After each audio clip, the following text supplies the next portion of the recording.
Kendaraan bersenggolan, sopir baku hantam. PLN UPDK Belawan gelar Nusantara Fest 2023. Ribuan ritual tampung berbagai pilihan warga.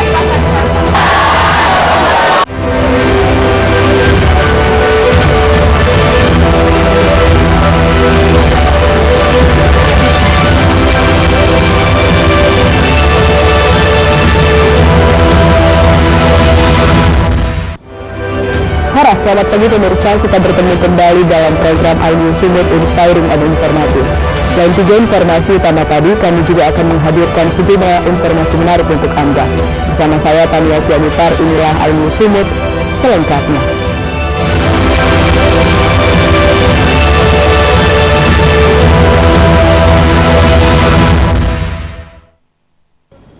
Pemirsa, hanya karena kendaraan saling bersenggolan, pengemudi mobil minibus dan mobil box di Medan terlibat baku hantam. Mobil minibus yang dikendarai seorang pemuda menendang pintu serta spion mobil yang menyenggol mobilnya.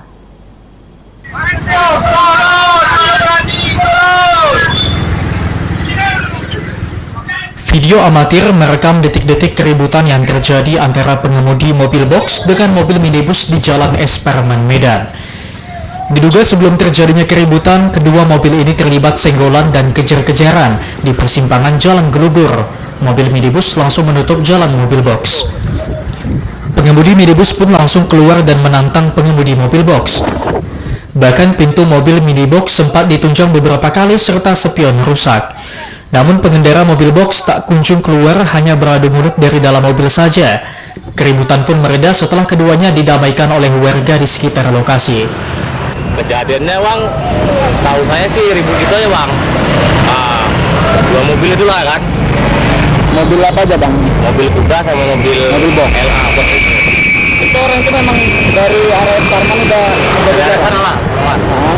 Dapatnya di sini mungkin kejarannya. Ini di situ. Ya. Terus pas sudah berhenti, Ya, setahu saya yang mobil kuda itu lah yang menunjang keluar dia. keluar. Ditunjangin yang mobil box itu. Sama ada baku itu ya. Kalau bagus itu sih setahu saya kenapa nggak ada kayak bang. Setelah mendapatkan kata sepakat, keduanya pun membubarkan diri dan melanjutkan kembali perjalanannya masing-masing. Dari Medan, Ahmad Ridwan Nasution, iNews melaporkan. Pemirsa, Badan Kependudukan dan Keluarga Berencana Nasional atau BKKBN Perwakilan Provinsi Sumatera Utara kembali menggelar rapat teknis TPPS atau Tim Percepatan Penurunan Stunting Provinsi Sumatera Utara yang digelar di Hotel Santika Medan Selasa siang lalu.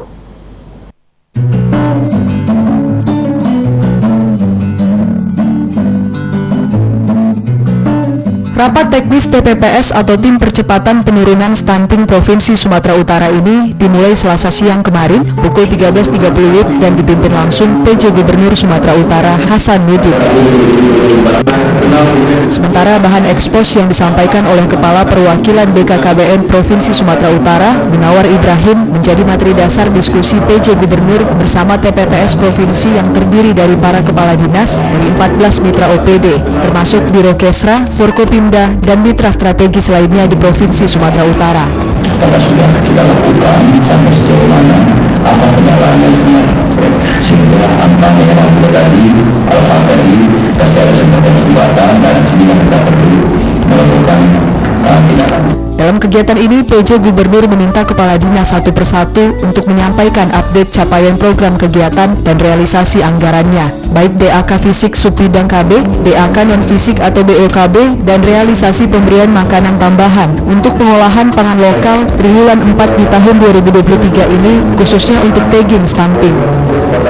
Berikut kolaborasi bersama antar sektor dengan memanfaatkan data verbal BKKBN tahun 2022, termasuk apa yang menjadi hambatan serta kendala di lapangan sehingga masih didapati realisasi anggaran yang belum sesuai dengan target capaian dan deadline yang ditentukan pusat.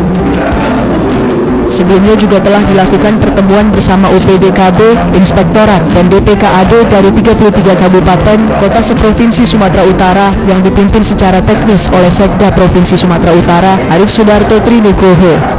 Sekda meminta kabupaten kota untuk dapat merealisasikan anggaran secepatnya, mengingat waktu kegiatan yang hanya tinggal 2,5 bulan lagi untuk tahun anggaran 2023 ini. Dalam kesempatan ini, PJ Gubernur meminta Kepala BKKBN Provinsi Sumatera Utara, Munawar Ibrahim, melalui Ketua Satgas Stunting BKKBN Provinsi Sumatera Utara, Nurjani Rashid, untuk terus mengawal realisasi anggaran dimaksud dan mengawal capaian-capaian 7 area percepatan penurunan stunting, yaitu data, tim pendamping keluarga, Minilog, LC-Mil, audit kasus stunting, pemberian makanan tambahan, dan bapak bunda asuh anak stunting.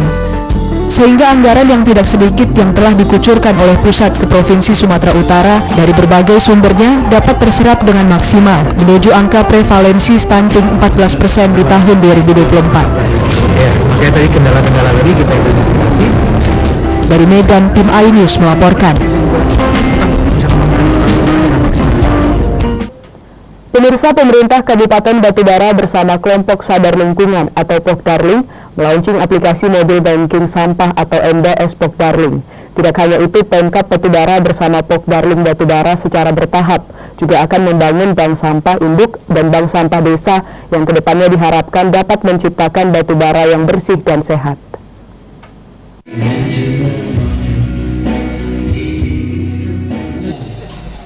Menciptakan batubara yang bersih dan sehat, pemerintah Kabupaten Batubara bersama kelompok sadar lingkungan atau Pokdarling melaunching aplikasi mobile banking sampah atau MBS Pokdarling.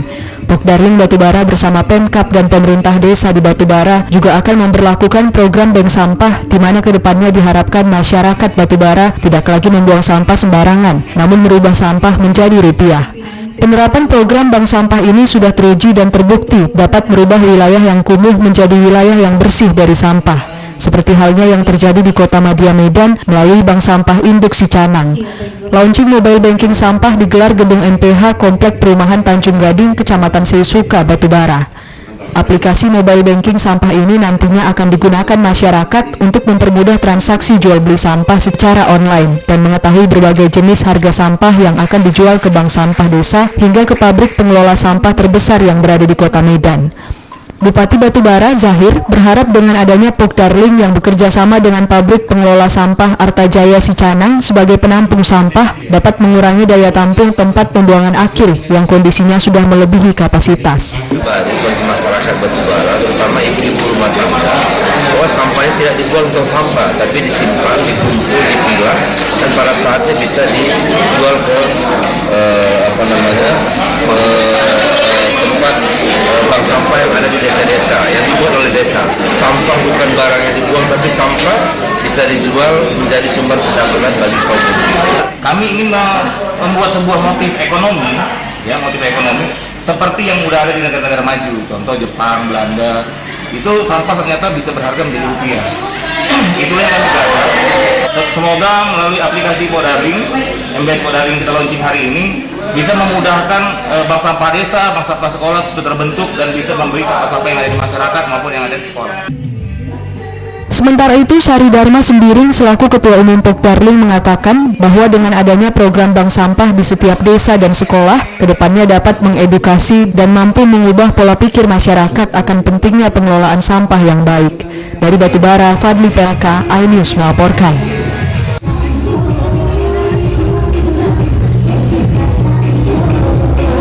Pemirsa wisuda dan bis Natalis UHN ke-69 tahun, tetaplah bersama kami di iNews Sumut.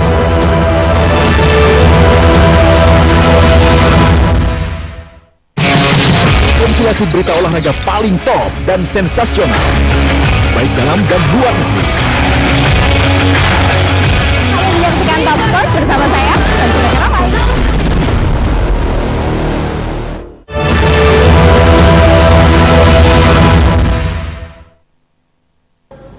Terima kasih Anda masih bersama kami di iNews Sumut, inspiring and informatif.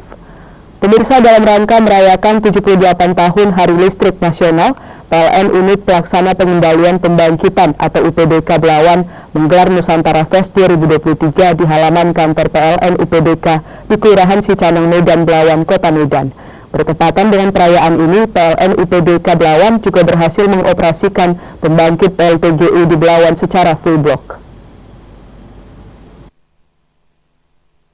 Perayaan Hari Listrik Nasional ke-78 diperingati PLN Nusantara Power Unit Pelaksana Pengendalian Pembangkitan atau PLNNP UPDK Belawan dengan menggelar Nusantara Fest 2023 di halaman kantor UPDK Belawan di Kelurahan Sicanang, Kecamatan Medan Belawan, Kota Medan. Dalam sambutannya, Harmanto selaku Senior Manajer PLNNP UPDK Belawan menjelaskan target PLN Pusat beroperasi dengan green, yakni tidak menggunakan bahan bakar fosil yang dapat menghasilkan karbon untuk menjaga kelestarian lingkungan dan warisan yang baik terhadap generasi selanjutnya. Harmanto juga mengapresiasi dan bangga terhadap kinerja seluruh tim UPDK Belawan yang berhasil mengoperasikan full block seluruh pembangkit listrik tenaga gas uap atau PLTGU Belawan. Karena menurutnya hal ini menjadi tonggak sejarah di kawasan Belawan, mengingat kebutuhan listrik di kawasan pesisir Kota Medan ini cukup signifikan. Pembangkitan harus beroperasi dengan green ya. Target dari PLN Pusat atau dari Pak Philip, Pak Darmo, itu kita harus EBP di tahun 2030. Di 2060 PLN harus EBP, jadi tidak ada lagi bahan bakar fosil yang tentunya menghasilkan karbon atau CO2. Ini untuk menjaga kelestarian lingkungan dan memberikan warisan yang baik ke anak cucu kita. Harapan saya dengan tema pada pagi hari ini ulang tahun PLN, accelerating renewable energy, we are the new energy. Dan kemungkinan juga nanti di Belawan ini nggak pakai gas, bisa jadi pakai hidrogen, bisa jadi pakai amonia. Nah di situ green ya, green, semua green. Hari Listrik Nasional ke-78 di PLN UPDK Belawan diawali dengan upacara dan pemotongan tumpeng sebagai bentuk rasa syukur serta kegiatan Nusantara Fest 2023 yang mengajak seluruh pegawai dengan rangkaian acara senam bersama, freestyle soccer, dan kegiatan lainnya. Dari Medan, Sumatera Utara, Yuda Bahar, iNews melaporkan. Pemirsa, Universitas HKBP Nomensen atau UHN Medan menggelar wisuda ahli media sarjana, profesi, dan magister periode 2 tahun 2023 dan Disnatalis ke-69 tahun 2023 di Gedung Auditorium Universitas HKBP Nomensen, Jalan Sutomo, Kota Medan. Acara wisuda ini digelar selama 2 hari, mulai dari Jumat hingga hari Sabtu 28 Oktober 2023 kemarin.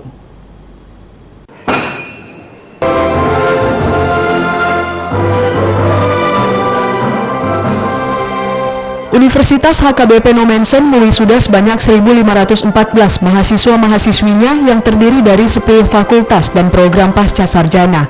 Wisuda periode 2 tahun 2023 ini digelar di Gedung Auditorium Universitas HKBP Nomensen Medan yang diawali dengan pelaksanaan ibadah dan bernyanyi pujian dipimpin oleh Pendeta Udur Aritonang dan Pendeta Victor Tinambunan. Wisuda serta perayaan Disnatalis Universitas HKBP Nomensen ke-69 tahun 2023 ini juga disertai dengan pemotongan dan pembagian kue ulang tahun. Wisuda periode 2 ini mengangkat tema UHN Peduli Menuju Akreditasi Unggul.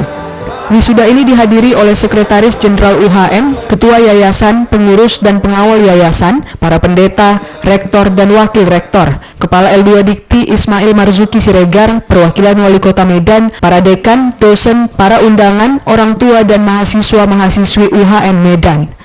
Dalam sambutannya, Ketua Yayasan UHN Budi Situmorang berharap wisudawan-wisudawan dapat menjadi wiraswasta muda yang berbasis digital dan teknologi informasi.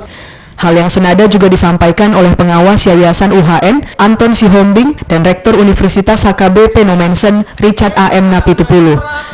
Antara yayasan dengan universitas tetap bersinergi, tapi ke depan ini perlu ditingkatkan.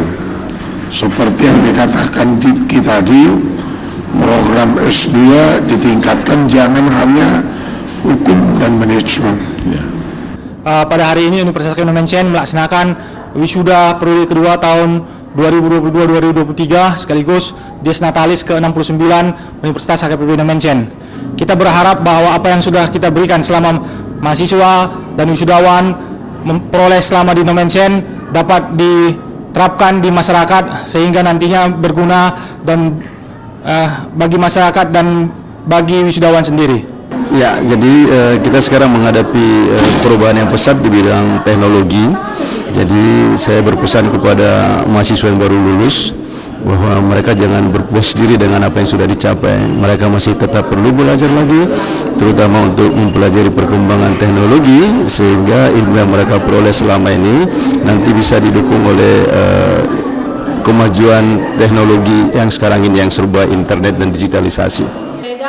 Dalam kegiatan ini, rektor dan pengurus juga memberikan langsung cindera mata, toga, selempang, dan ijazah kepada wisudawan dan wisudawati, yang juga dihibur lagu berjudul Anakoki Doha Monangan Tiau oleh mahasiswa-mahasiswi UHN. Dari Medan, Ridwan, iNews melaporkan. Kita berikan tepuk tangan yang paling meriah untuk wisudawan.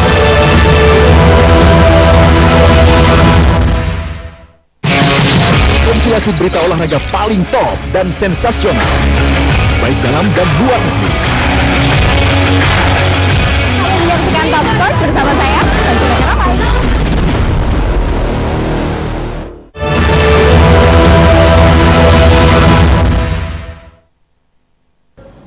Terima kasih Anda masih bersama kami di iNews Sumut Inspiring and Informative. Pemirsa, Wakil Ketua DPRD Kota Medan Haji Ihwan Ritonga Jumat kemarin melakukan silaturahmi dengan masyarakat di Kelurahan Tegal Sari Mandala 2, Kecamatan Medan Denai, tepatnya di Jalan Tangguk Bongkar 9 dan Jalan Garuda. Berbagai keluhan disampaikan warga kepada Wakil Ketua DPRD Kota Medan Ihwan Ritonga, mulai dari masalah kesehatan, pendidikan, lampu penerangan jalan, dan masalah infrastruktur jalan dan parit. Ihwan Ritonga yang juga Ketua DPC Partai Gerindra Kota Medan ini pun menampung seluruh aspirasi dan keluhan yang disampaikan warga, sekaligus berjanji akan menindaklanjutinya nanti melalui lembaga DPRD Medan.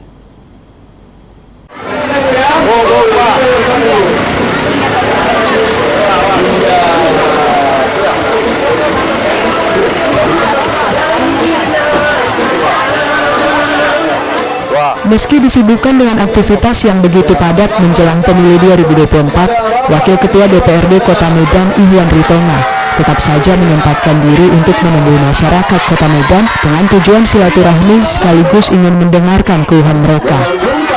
Seperti pada hari Jumat kemarin, Wakil Ketua DPRD Kota Medan Ihwan Ritonga melakukan silaturahmi dengan ratusan warga yang didominasi kaum ibu di Jalan Tangguk Bongkar 9, Kelurahan Tegal Sari Mandala 2, Kecamatan Medan Denai. Kehadiran Wakil Ketua DPRD Kota Medan Ihwan Ritonga di Jalan Tangguk Bongkar 9 ini disambut dengan antusias oleh ratusan warga yang didominasi kaum ibu. Pak Iwan yang di Jalan Pasar Merah. Mengawali pertemuannya dengan masyarakat Jalan Tangguk Bongkar 9, Wakil Ketua DPRD Kota Medan Ihwan Ritonga mengingatkan masyarakat untuk tetap selalu menjaga keamanan dan ketertiban menjelang pemilu 2024. Karena pada tahun politik ini banyak informasi-informasi tidak jelas yang tujuannya untuk memecah belah warga beredar di tengah-tengah masyarakat. Ihwan Ritonga! Ihwan Ritonga! Kalau kota Medannya namanya Dapil 4. Kalau provinsi namanya Medan Sumber Satu. Wakil Ketua DPRD Kota Medan Ihwan Ritonga juga kembali mengajak masyarakat untuk selalu mendukung program pembangunan yang tengah gencar dilakukan pemerintah Kota Medan. Meski berbagai program pembangunan yang dijalankan pemerintah Kota Medan saat ini belum seluruhnya terrealisasi, tetapi Ihwan Ritonga optimis di tangan Wali Kota Medan Dedi Afif Nasution, seluruh program yang diprioritaskan pasti akan terrealisasi seluruhnya. Dan keluarga, kemudian yang saya hormati, 14 Februari 2024 nanti adalah memilih calon-calon. Dalam pertemuan ini, berbagai persoalan disampaikan warga Jalan Tangguk Bongkar 9 kepada Wakil Ketua DPRD Kota Medan Ihwan Ritonga. Mulai dari sulitnya ekonomi dan lapangan pekerjaan saat ini, masalah kesehatan, pendidikan, serta lampu jalan yang masih banyak belum terpasang di seputaran Jalan Tangguk Bongkar 9, sehingga membuat kawasan jalan tersebut rawan tindak kriminal. Warga Jalan Tangguk Bongkar 9 menyampaikan naiknya harga bahan-bahan pokok saat ini sangat berdampak dengan perekonomian mereka. Di samping itu, anak-anak mereka juga sulit kini untuk mendapatkan lapangan pekerjaan.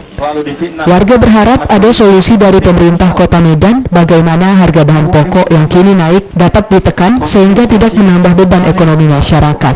Saya yakin ke depan Selain itu, mereka berharap Wakil Ketua DPRD Kota Medan Ihwan Ritonga juga dapat mendorong pemerintah Kota Medan untuk dapat membuka seluas-luasnya lapangan pekerjaan bagi masyarakat Kota Medan, terutama bagi anak-anak yang baru tamat sekolah.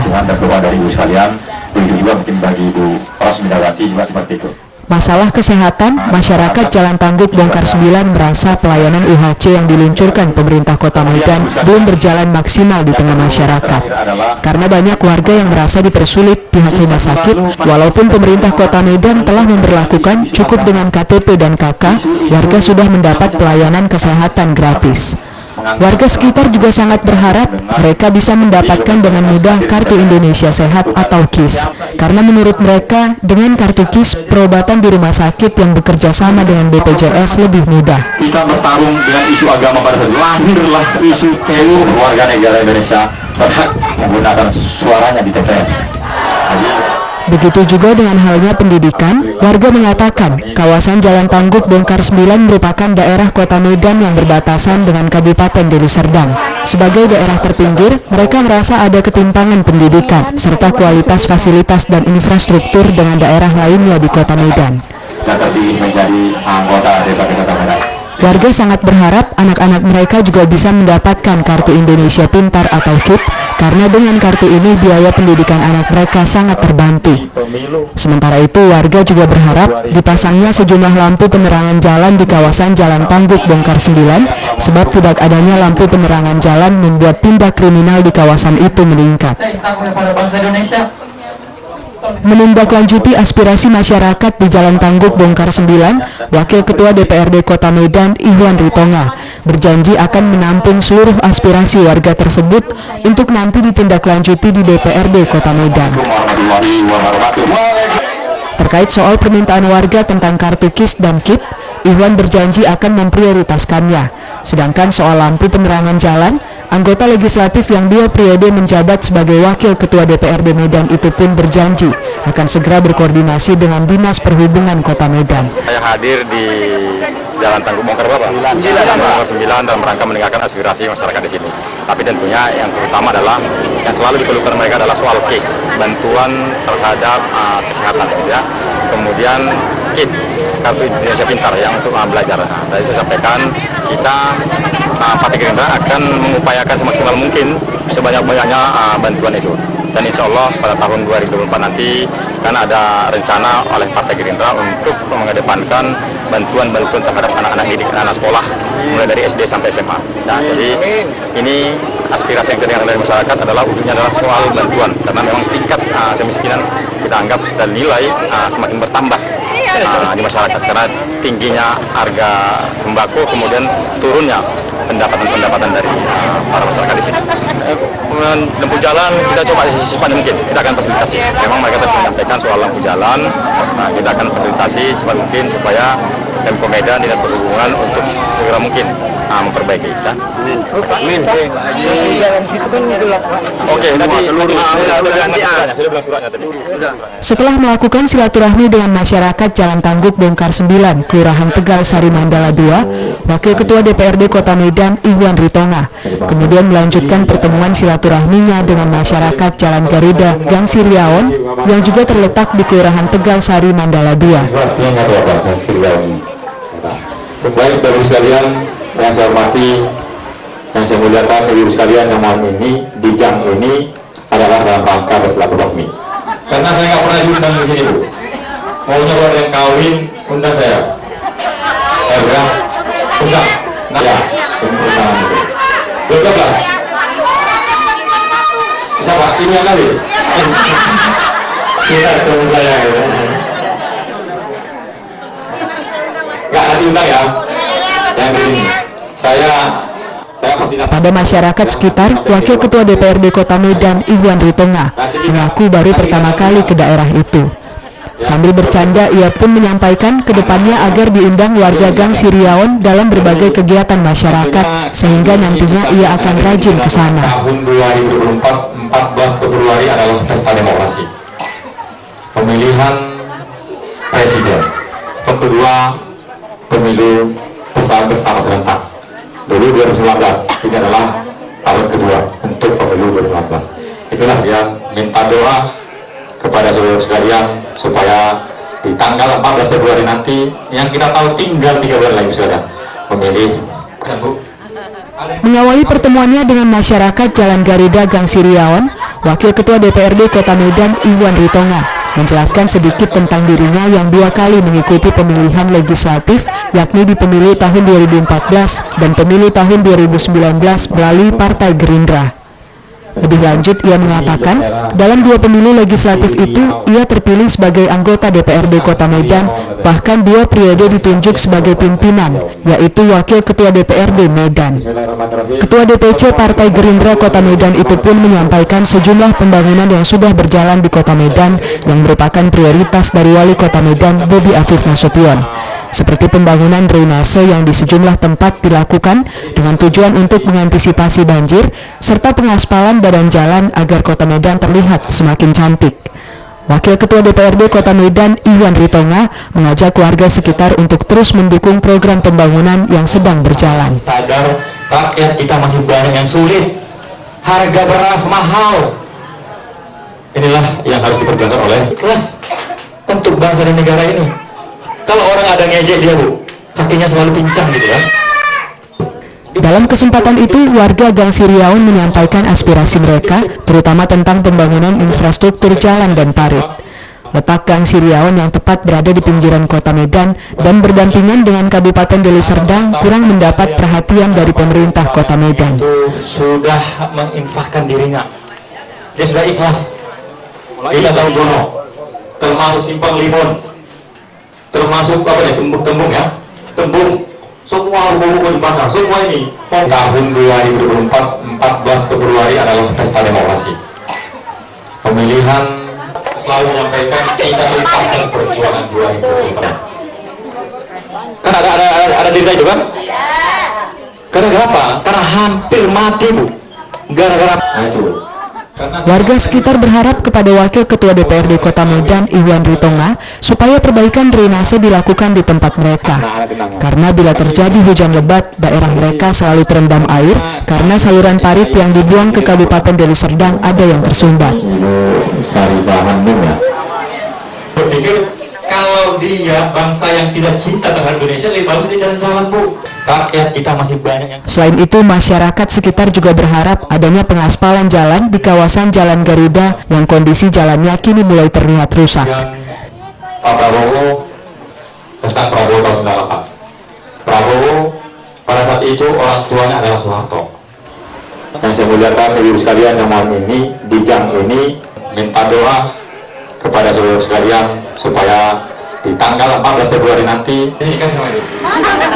Ini. Nggak nampak orangnya mah.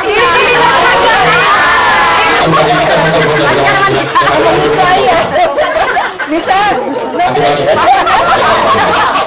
Masih banyak yang sulit, harga beras mahal. Inilah yang harus diperjuangkan oleh. Kan ada cerita itu kan? Karena apa? Karena hampir mati Bu. Gara-gara anak tenangan. Oke ibu sekalian. Jadi tentunya saya menyikapi aspirasi masyarakat sekitar, Wakil Ketua DPRD Kota Medan Iwan Ritonga berjanji akan mengkoordinasikan keluhan warga ke pemerintah Kota Medan agar nanti segera ditindaklanjuti. Meskipun beberapa ruas jalan di Kota Medan sudah rampung pembangunannya, namun ia menyadari di daerah perbatasan masih ada pembangunan infrastruktur yang belum merata.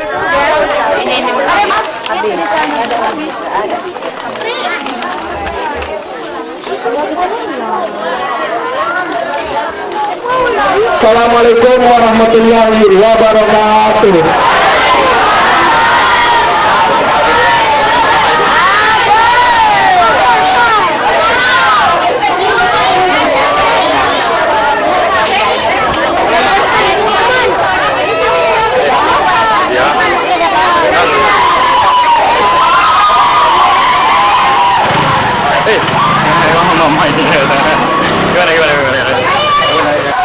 Baik, hari ini saya datang ke Jalan Garuda, Gang Siriawan, merupakan bagian dari pinggiran Kota Medan. Ternyata yang kita dengarkan, ternyata yang kita tampung aspirasi mereka adalah soal infrastruktur. Infrastruktur ini memang jalan-jalan sudah mulai hampir ramping. hampir rampung di sini, tapi yang jadi persoalan adalah drainase. Nah, di sini drainase kemudian penerangan. Nanti ini akan segera juga kita sampaikan kepada pemerintah Kota Medan, kepada wali kota Medan untuk segera untuk memperhatikan di daerah Jalan Tangguh Bongkar, Tunas Mandala, Kecamatan Medan Benai, karena ini merupakan bagian dari perbatasan dengan Deli Serdang. Ya. Gitu.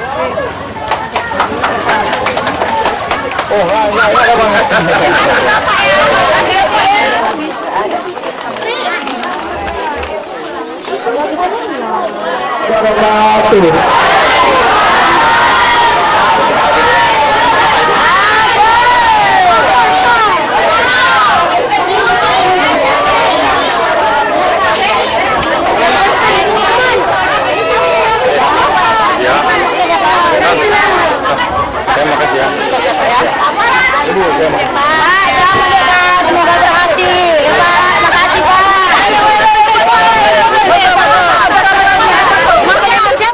Usai pertemuan Wakil Ketua DPRD Kota Medan, Iwan Ritonga menyapa satu persatu warga. Ibu-ibu yang hadir di pertemuan ini pun dengan antusias mengajak wakil rakyat yang murah senyum ini untuk berfoto bersama.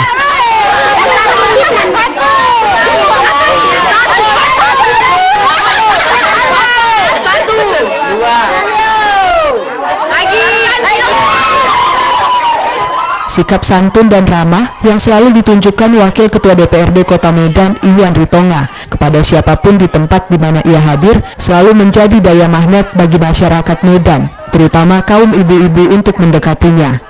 Masyarakat yang menemuinya terkadang tak sungkan untuk menyampaikan berbagai keluhannya kepada anggota DPRD Kota Medan yang tahun depan akan maju ke DPRD Sumut pada pemilu 2024 nanti. Dari Medan, Said Ilham, iNews melaporkan. Pemirsa, informasi tadi mengakhiri iNews Sumut hari ini. Saya Tanya Syaritar mengucapkan terima kasih atas kebersamaan Anda. Selamat beraktivitas dan sampai jumpa.